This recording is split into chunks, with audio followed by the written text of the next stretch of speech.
Welcome back, everyone. In the previous lecture, we covered the basics of variables, and today we're going to continue with the naming of the variables and their data types. So first of all, data types. There are many data types of variables, but here are the most popular 5.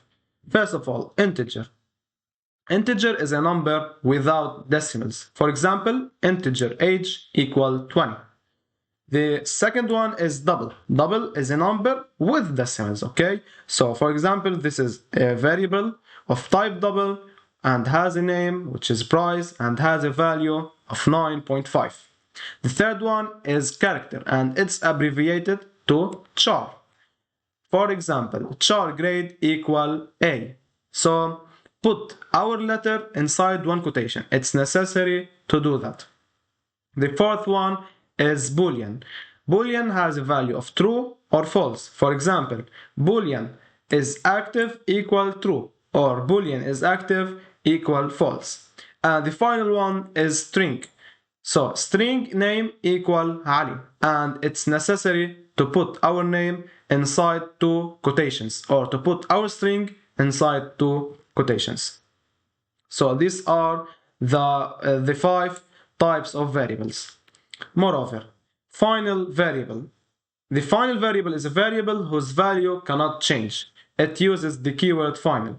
So, we used to write integer score equal 100. But what if we want to don't change the value of this variable later? So just put final integer score equal 100. So next, variable naming rules. There are some rules to follow when we are naming our variables. Don't use spaces. Don't start with a number. Don't use Java keywords. We will see examples. Use mixed cases, like when we are naming our variable and it's 2 words, just capitalize the first letter and the second word to differentiate between our words. And finally, use meaningful names. These are some examples of correct names and wrong names. Correct names like age, username, as we said, capitalize the first letter and the second word, total score as well, and is active as well. Wrong names like username, in this way we use space, we are not allowed to use space. Don't start by a number, don't use Java keywords like class, and don't follow the underscore style.